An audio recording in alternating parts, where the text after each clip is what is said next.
Hi friends, सेल्बस channel में तमारुं स्वागत है। आज आप जोईशुं कार्डियोवास्क्युलर सिस्टम पार्ट 3 बराबर जो रिमेनिंग पोर्शन बाकी है आज आप बधुं कवर करशुं। ए पहला ईसीजी क्वेश्चन जो एक्जाम में पूछाय है एना विषे आप चर्चा करी लीए बराबर। और नॉर्मल ईसीजी कई रीतना हो जो आ रीतना आप ईसीजी ड्रो करिए तो अहींया शुं होय छे, जो वर्टिकल लाइन होय छे त्यां शुं होय छे, वोल्टेज होय छे। शुं होय छे, वोल्टेज अहींया होय छे। ज्यारे होरिजोन्टल लाइन होय ने अहींया होरिजोन्टल लाइन आडी लाइन आपणे शुं कहीए, होरिजोन्टल लाइन ज्यां टाइम लखेलो होय छे। जनरली आपणो ईसीजी केवो होय छे, आ रीतनो आपणे ईसीजी आ रीतनो होय छे बराबर। आ रीतनो आपणे ईसीजी होय छे। अहींया पी होय छे बराबर, आ क्यूआरएस कॉम्प्लेक्स होय छे અને અહીંયા ટી વેવ્સ હોય છે। ક્લિયર। એક્ઝામની દ્રષ્ટિએ કયા કયા ઇમ્પોર્ટન્ટ છે જુઓ। હવે જે આ પી વેવ્સ છે શેના માટે જવાબદાર છે, એક્ઝામમાં પૂછેલા છે આર્ટ્રિયલ ડીપોલરાઇઝેશન્સ માટે। શેના માટે? આર્ટ્રિયલ ડીપોલરાઇઝેશન્સ માટે જરૂરી છે। હવે જે આ ક્યુઆરએસ કોમ્પ્લેક્સ છે શેના માટે જવાબદાર છે? વેન્ટ્રિક્યુલર ડીપોલરાઇઝેશન્સ માટે। ટી વેવ્સ છે એ વેન્ટ્રિક્યુલર રીપોલરાઇઝેશન્સ માટે જવાબદાર છે। આ ત્રણમાંથી એક ક્વેશ્ચન તો 100% પૂછાય છે बराबर। हवे जो आनी अंदर कि जे पहलो पॉजिटिव वेव आवे ईसीजी अंदर ए क्यांथी आवे छे, पी वेव मांथी आवे छे बराबर। अने जे नेगेटिव वेव आवे छे ए क्यू वेव मांथी आवे छे। क्यांथी आवे छे? क्यू वेवनी अंदरथी आवे छे बराबर।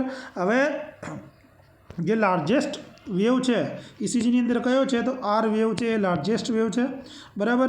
अने लार्ज बॉक्स तो ड्यूरेशन्स केटलो होय छे तो 0.2 सेकंडनो होय छे बराबर। અને સ્મોલ બોક્સનો હોય છે 0.04 સેકન્ડ। ઈસીજીનું આટલું યાદ રાખજો, ખાસ કરીને એક્ઝામમાં વારંવાર પૂછાતું હોય છે। ક્લિયર। હવે આપણે જોઈએ અને હા ડીપોલરાઇઝેશન્સ અને રીપોલરાઇઝેશનમાંથી ક્વેશ્ચન્સ નીકળે છે। તો ડીપોલરાઇઝેશન્સ આપણે કોને કહીશું? ડીપોલરાઇઝેશનની અંદર શું થાય કે જે પોઝિટિવ ચાર્જ સેલની અંદર નેગેટિવ ચાર્જ સેલનું કન્વર્ઝન થાય એને આપણે શું કહીએ છીએ? ડીપોલરાઇઝેશન કહીએ છીએ। એના માટે ડીપોલરાઇઝેશન માટે જવાબદાર છે સોડિયમ બરાબર, યાદ રાખજો। અને રીપોલરાઇઝેશન્સની અંદર શું થાય? નેગેટિવ ચાર્જ સેલની અંદર પોઝિટિવ ચાર્જ સેલનું કન્વર્ઝેશન જોવા મળે, આના માટે જવાબદાર છે નેગેટિવ રીપોલરાઇઝેશન માટે જવાબદાર છે પોટેશિયમ્સ। કોણ જવાબદાર હોય છે? પોટેશિયમ્સ। ક્લિયર। આ યાદ રાખજો, બંને એક્ઝામની અંદર દ્રષ્ટિએ ઇમ્પોર્ટન્ટ છે। હવે આપણે જોઈએ વાસ્ક્યુલર સિસ્ટમ્સ બરાબર। હવે જો વાસ્ક્યુલર સિસ્ટમમાં પહેલાં શું આવશે, આપણે આર્ટરી વિશે જોઈ લઈએ કે આર્ટરી ઇમ્પોર્ટન્ટ છે વાસ્ક્યુલર સિસ્ટમની અંદર। હવે કે આર્ટરીમાં શું આવશે કે આ એક બ્લડ વેસલ્સ છે। આર્ટરી શું છે યાદ રાખજો, આ એક બ્લડ વેસલ્સ છે કે જે હાર્ટમાંથી ઉત્પન્ન થાય છે અને ટિશ્યુ સુધી પહોંચે ને આપણે શું કહીએ છીએ? આર્ટરી કહીએ છીએ બરાબર। દરેક આર્ટરીની અંદર કેવું બ્લડ હોય છે? ઓક્સિજનેટેડ બ્લડ હોય છે એટલે કે પ્યોર બ્લડ હોય છે। એક અપવાદ છે આપણો જે એક્ઝામમાં પણ પૂછી શકે, પલ્મોનરી આર્ટરીની અંદર કેવું બ્લડ હોય છે? એ ઇમ્પ્યોર બ્લડ હોય છે। આટલો અપવાદ આપણે યાદ રાખવાનો છે। અને આર્ટરીની અંદર એઓર્ટા સૌથી મોટામાં મોટી આર્ટરી છે। એઓર્ટા મોટામાં મોટી આર્ટરી છે હ્યુમન બોડીની અંદર બરાબર। અને એઓર્ટાની અંદર જે હોય એ થિકેસ્ટ બ્લડ વેસલ્સ આવેલી હોય છે। હવે એનું આપણે સ્ટ્રક્ચર જોઈએ જોવાનું આર્ટરીનું। હવે આની અંદર જો ખાસ કરીને ત્રણ વસ્તુ આની અંદર હોય છે બરાબર। કયું કયું હોય છે કે જો ટ્યુનિકા ઇન્ટીમા આ છે બરાબર, અથવા ઇન્ટરના પણ તમે કહી શકો, ટ્યુનિકા મીડિયા અને ટ્યુનિકા એક્સટર્ના બરાબર।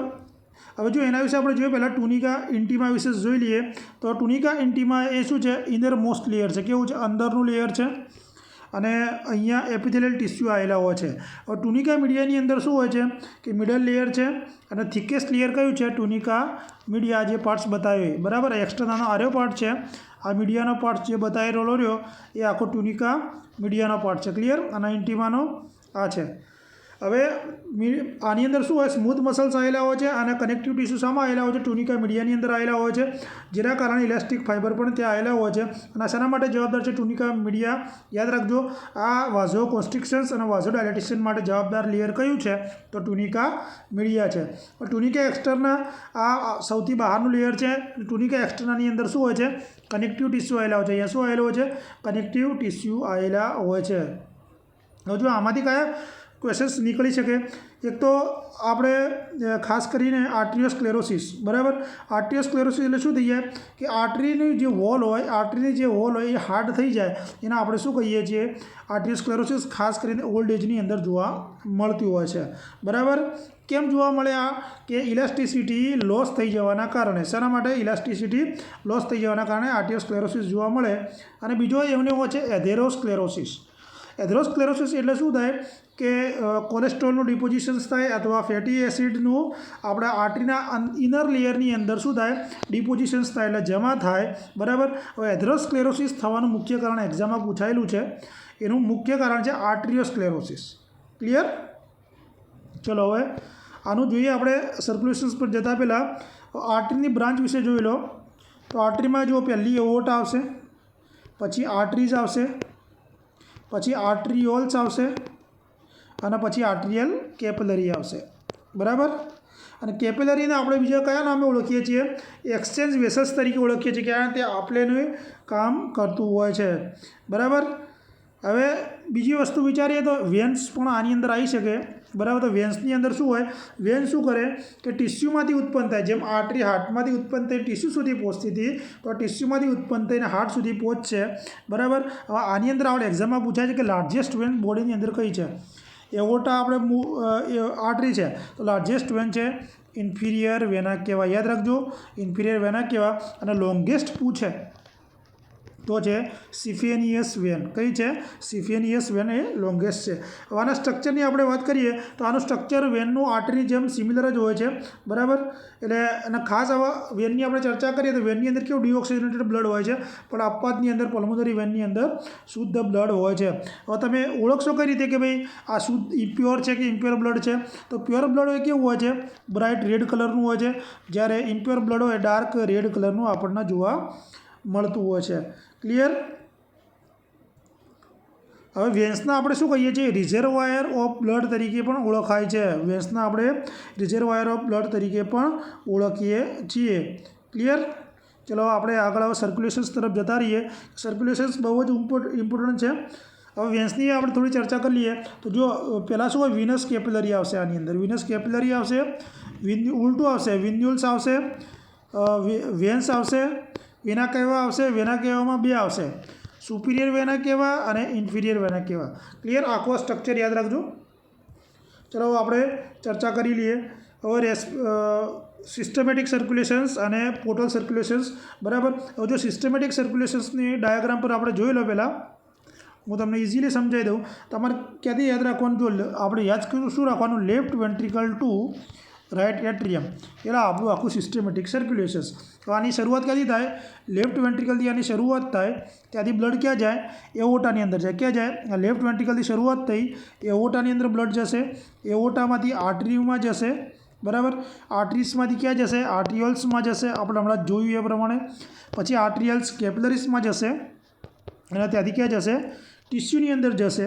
અને હવે ટિશ્યુમાંથી શું થાય? ભાઈ વિનસ કેપિલરીમાં આવશે, વેન્યુલ્સમાં આવશે, વેન્સની અંદર આવશે, પછી સુપિરિયર વેના કહેવા અને ઇન્ફિરિયર વેના કહેવામાં આવશે. અને પછી રાઇટ એટ્રિયમ્સની અંદર બ્લડ પાછું આવે, એના આપણે કહીએ છીએ સિસ્ટમેટિક સર્ક્યુલેશન્સ બરાબર. અને આને આપણે ગ્રેટર સર્ક્યુલેશન્સ તરીકે પણ ઓળખીએ છીએ. એટલે ટૂંકમાં શરૂઆત ક્યાંથી થાય? લેફ્ટ વેન્ટ્રિકલથી શરૂઆત થાય, એન્ડ ક્યાં આવશે? રાઇટ એટ્રિયમ્સની અંદર આવશે. ક્લિયર? આ હતું સિસ્ટમેટિક સર્ક્યુલ. ઇઝી. લેફ્ટ વેન્ટ્રિકલથી શરૂઆત થાય, રાઇટ એટ્રિયમ પર ખતમ થઈ જાય બરાબર. લેફ્ટ વેન્ટ્રિકલ જ્યારે સંકોચાય એટલે બ્લડ ક્યાં જાય? આપણું એઓર્ટામાં જાય. એઓર્ટામાંથી આર્ટરીસમાં, આર્ટિયોલ્સમાં, આર્ટિયોલ કેપિલરીસમાં, ટિશ્યુમાં જાય. પછી ત્યાં એક્સચેન્જ થાય એટલે વિનસ કેપિલરીમાં, પછી વિન્યુલ્સમાં, વેન્સ અને સુપિરિયર વેના કહેવા, ઇન્ફિરિયર વેના કહેવા મારફતે ક્યાં આવશે? રાઇટ એટ્રિયમ્સની અંદર આવશે. ક્લિયર? હવે જો પલ્મોનરી સર્ક્યુલેશન્સ વિશે જોઈ લો. એ જ રીતે પલ્મોનરી સર્ક્યુલેશનને આપણે લેસર સર્ક્યુલેશન્સ તરીકે ઓળખીએ છીએ બરાબર. આ સ્ટાર્ટ ક્યાંથી થશે? રાઇટ વેન્ટ્રિકલ્સથી થાય અને આનો એન્ડ ક્યાં આવશે? લેફ્ટ એટ્રિયમની અંદર આવશે બરાબર. હવે જો ક્યાંથી કે રાઇટ વેન્ટ્રિકલ્સમાંથી સ્ટાર્ટ થાય પછી ક્યાં જાય? પલ્મોનરી ટ્રંક્સની અંદર જશે. આકૃતિમાં ખબર પડી જાય, આકૃતિઓ જોઈ લો બરાબર. પલ્મોનરી ટ્રંક રાઇટ વેન્ટ્રિકલ્સમાંથી ક્યાં જશે? પલ્મોનરી ટ્રંકમાં જશે બરાબર. પલ્મોનરી ટ્રંક્સની અંદરથી એ પલ્મોનરી આર્ટિયોસિસમાં જશે, પછી પલ્મોનરી આર્ટિયોસિસ કેપિલરીસમાં જશે અને પછી એ લંગ્સમાં જશે. આ લંગ્સની અંદર જશે બરાબર. લંગ્સમાંથી પછી ક્યાં જશે? પલ્મોનરી વિનસ કેપિલરીમાં આવશે, પલ્મોનરી વેન્યુલ્સમાં આવશે, પલ્મોનરી વેન્સની અંદર આવશે અને લેફ્ટ એટ્રિયમની અંદર આવશે. આની શરૂઆત રાઇટ વેન્ટ્રિકલ્સથી લઈ અને લેફ્ટ એટ્રિયમ સુધી આ હોય છે. ક્લિયર? હવે આપણે એઓટા વિશે જોઈ લઈએ, કારણ કે એઓટાના ક્વેશ્ચન્સ ઘણીવાર એક્ઝામની અંદર નીકળે છે, બરાબર. હવે એઓટા મેં તમને અત્યારે વાત કરી કે હવે લાર્જેસ્ટ આર્ટરી છે આપણા બોડીની, કેવી આર્ટરી છે? લાર્જેસ્ટ આર્ટરી છે કે જે શું કરે છે? ઓક્સિજનેટેડ બ્લડ દરેક હ્યુમન બોડીના ઓર્ગન્સને પહોંચાડવાનું કામ કરે છે. અને બ્રાન્ચ એક્ઝામમાં પૂછાય છે કે એસેન્ડિંગ એઓટા, આર્ચ ઓફ એઓટા, ડિસેન્ડિંગ એઓટા, બરાબર. ડિસેન્ડિંગ એઓટાની અંદર બે આવશે, એક થોરાસિક અને એબ્ડોમિનલ એઓટા. હું સમજાવું અને આગળ આવશે પછી ઇલિયાક આર્ટરી, બરાબર. જો હવે એની અંદર પહેલું આપણે જોઈએ કે એસેન્ડિંગ એઓટા. ફર્સ્ટ હતી એસેન્ડિંગ એઓટા. હવે એસેન્ડિંગ એઓટામાંથી શું બને છે? પહેલું વસ્તુ એક્ઝામમાં પૂછાય, કોરોનરી આર્ટરી. શું બને? Coronary artery. શામાંથી બને છે? એસેન્ડિંગ એઓટામાંથી. અને કોરોનરી આર્ટરી કોને બ્લડ કરે છે? બ્લડ સપ્લાય કરશે તો આપણા હૃદયના, હાર્ટના માયોકાર્ડિયમ લેયરને બ્લડ સપ્લાય કોણ કરે છે? કોરોનરી આર્ટરી કરે છે, બરાબર. અને કોરોનરી આર્ટરી શું કરે છે કે જે હાર્ટનું ડાયસ્ટોલ હોય ને એ વખતે મેક્ઝિમમ બ્લડ રિસીવ કરે છે કોણ? આપણું માયોકાર્ડિયમ. ક્લિયર? અને માયોકાર્ડિયલ ઇન્ફેક્શનનું મુખ્ય કોઝ બી એક્ઝામમાં પૂછી શકે. તો આપણે હાર્ટ એટેક કહો અથવા માયોકાર્ડિયલ ઇન્ફેક્શન્સ કહો તો એનું મુખ્ય જે કોમન કોઝ છે એ શું છે? કોરોનરી આર્ટરી થ્રોમ્બસ, બરાબર. આ મોસ્ટ કોમન કોઝ છે, બરાબર. હવે કોરોનરીની જે મોસ્ટ કોમન કોઝ જે બ્લોકેજ થતી હોય એમઆઈની અંદર એક્ઝામમાં વારંવાર પૂછાયેલું છે. તો એ કઈ છે આર્ટરી? આપણે લાડા તરીકે ઓળખીએ છીએ કે લેફ્ટ એન્ટિરિયર ડિસેન્ડિંગ એઓટા, બરાબર. લાડા તરીકે આપણે ઓળખીએ છીએ, બરાબર. એમઆઈની મોસ્ટ કોમન છે. અને ખાસ કરીને એ લેફ્ટ વેન્ટ્રિકલની એન્ટિરિયર વોલ છે, બરાબર. ક્લિયર થઈ ગયું? હવે એસેન્ડિંગ એઓટામાંથી આટલું બધું નીકળે. હવે આર્ચ ઓફ એઓટાની આપણે વાત કરીએ કે આર્ચ ઓફ એઓટા કઈ રીતે નીકળે. જો હું તમને બતાવી ડાયાગ્રામમાં, ડાયાગ્રામ ફાવતો નથી પણ દોરું છું. ક્લિયર? આ રીતે હોય છે. હવે અહીંથી નીકળે, બરાબર. હવે જુઓ, આર્ચ ઓફ એઓટાની વાત કરીએ તો અહીંયા શું હશે? Right subclavian artery. યાદ રાખજો, રાઇટ સબક્લેવિયન આર્ટરી, બરાબર.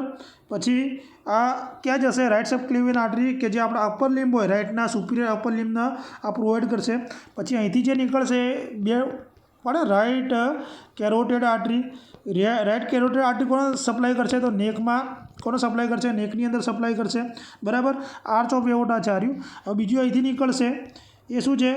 લેફ્ટ કોમન કેરોટેડ નીકળશે. લેફ્ટ કોમન કેરોટેડ છે કે જે લેફ્ટ નેક બાજુ એ શું કરશે? હેડ અને નેક બાજુ આ સપ્લાય કોણ કરશે? લેફ્ટ કોમન કેરોટેડ, બરાબર. અને આ થર્ડ નીકળશે લેફ્ટ સબક્લેવિયન. શું નીકળશે? લેફ્ટ સબક્લેવિયન કે જે લેફ્ટ અપર લિમ્બની અંદર સપ્લાય કરશે, લેફ્ટ સબક્લેવિયન આર્ટરી. એટલે જે આર્ચ ઓફ એઓટા છે એની અંદર તમારે યાદ રાખવાનું રાઇટ સબક્લેવિયન આર્ટરી, બરાબર, કે જે રાઇટ બાજુ કરશે. અને આ બાજુ યાદ રાખવાનું લેફ્ટ સબક્લેવિયન આર્ટરી. એટલે બંને તો સેમ થઈ ગયું, બરાબર. અને અહીંયા જે વચ્ચે લેફ્ટ કોમન કેરોટેડ આર્ટરી કે જે હેડ અને નેકને બ્લડ સપ્લાય કરતું હોય છે. ક્લિયર? ચલો, એ બે વસ્તુ ક્લિયર થઈ ગઈ. હવે થર્ડ છે ડિસેન્ડિંગ.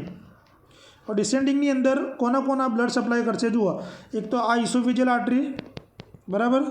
પછી પેરિકાર્ડિયલ બ્રાન્ચીસ, ઇન્ટરકોસ્ટલ આર્ટરી, વર્ટિબ્રલ બ્રાન્ચીસ અને બ્રોન્કિયલ આર્ટરી, બરાબર. જે બ્રોન્કિયલ આર્ટરી ક્યાં આપશે? કે રેસ્પિરેટરી ઓર્ગન્સના આપશે, બરાબર. અને પેરિકાર્ડિયલ બ્રાન્ચ ક્યાં આપશે? તો આપણે હાર્ટના જે પેરિકાર્ડિયમ લેયર હોય એની અંદર આપશે.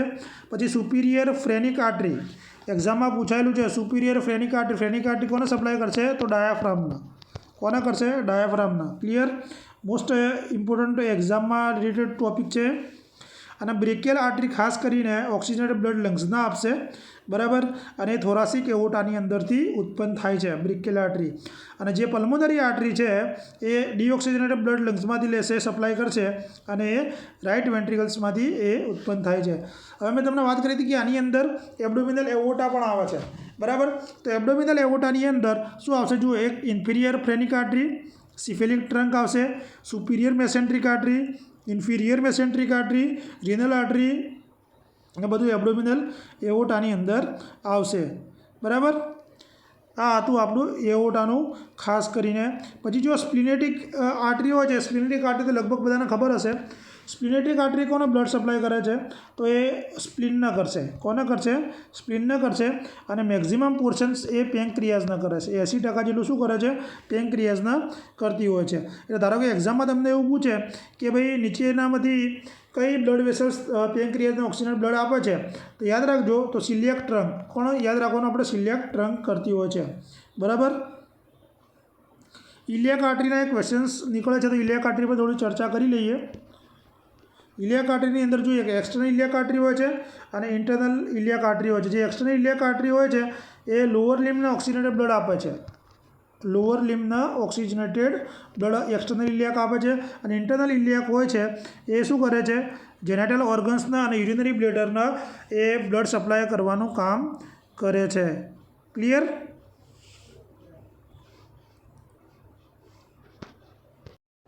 હવે આના રિલેટેડ ટર્મિનોલોજી જોવા મળે છે જે એક્ઝામમાં પૂછાય છે. ક્લિયર? તો એક તો પહેલી ડીજનરેશન્સ. જો જેટલું આઈએમપી છે એટલું હું કરાવી લઉં છું. ડીજનરેશન આપણે કોને કહીએ? કે આ રિવર્સિબલ સેલ્યુલર ઇન્જુરી છે. એટલે આ સનલાઇટથી સ્કિનની અંદર સનલાઇટથી જોવા મળે છે, પણ આની અંદર ન્યુક્લિયસ ડેમેજ થતું નથી. બરાબર. એટલે આપણે કહીએ ડીજનરેશન, એટલે રિવર્સિબલ છે. અને નેક્રોસિસની અંદર કેવું છે? બીજી છે નેક્રોસિસ, એક્ઝામમાં વારંવાર પૂછાય ને, સીવીએસ માટે ઇમ્પોર્ટન્ટ છે, આગળ ડિસઓર્ડરમાં આવશે. નેક્રોસિસ આ કેવી છે? ઇરિવર્સિબલ છે. બરાબર. અને સેલ્યુલર ઇન્જરી છે. આની અંદર સેલ ડેથ જોવા મળે છે અથવા ન્યુક્લિયસ ડેમેજ જોવા મળે છે. પછી બીજું વારંવાર પૂછાય છે એપોપ્ટોસિસ. એપોપ્ટોસિસ આપણે કોને કહીએ છીએ? કે સેલ ડેથ જોવા મળે. બરાબર. ખાસ કરીને એમાં શું થઈ જાય? આરબીસીનું ડિસ્ટ્રક્શન જોવા મળતું હોય છે. પછી ઇમોસ્ટેસિસ એટલે શું થઈ જાય? ઇમોસ્ટેસિસ એટલે કે જે બ્લડ વેસલ્સની અંદર ઇન્જરી થઈ હોય અથવા કટ થઈ હોય તો બ્લડ ત્યાં સ્ટોપ થઈ જાય, જેમાં વાઝોકોન્સ્ટ્રિક્શન્સ થાય, પ્લેટલેટ પ્લગ ફોર્મેશન્સ જોવા મળે, કોગ્યુલેશન્સ જોવા મળતું હોય છે. બરાબર. આટલું ઇમ્પોર્ટન્ટ વસ્તુ છે. પછી બીજું ઇમ્પોર્ટન્સ છે એમાં એટ્રોફી પૂછાય છે ખાસ, અને હાઇપરટ્રોફી. બરાબર. એટ્રોફી એટલે શું છે? નોર્મલ સેલ જ હોય. બરાબર. પણ આની અંદર શું થાય? એની સાઇઝ ઘટી જાય. શું થાય? સાઇઝ એટ્રોફીની અંદર સેલની ઘટી જતી હોય છે. બરાબર. ખાસ કરીને ઓલ્ડ એજની અંદર જોવા મળે છે. હાઇપરટ્રોફીની અંદર શું થઈ જાય? એની સાઇઝ વધી જતી હોય છે અને આપણે હાઇપરટ્રોફી તરીકે ઓળખતા હોઈએ છીએ. પછી એવું ને એવું હાઇપરપ્લેસિયા. હાઇપરપ્લેસિયાની અંદર શું થઈ જાય? કે જે સેલ્સ નોર્મલ હોય ને અરેન્જમેન્ટ, એના નંબરમાં સેલ્સની નંબરની અંદર ઇન્ક્રીઝ જોવા મળે, વધારો જોવા મળે સેલની અંદર, એને આપણે હાઇપરપ્લેસિયા તરીકે ઓળખીએ છીએ. અને મેટાપ્લેસિયા બી ટર્મિનોલોજી પૂછાય છે. તો મેટાપ્લેસિયાની અંદર શું આવશે?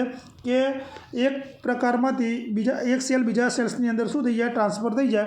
એના આપણે કહીએ છીએ મેટાપ્લેસિયા, જે ફિઝિયોલોજિકલ અને પેથોલોજિકલ હોય છે. બરાબર.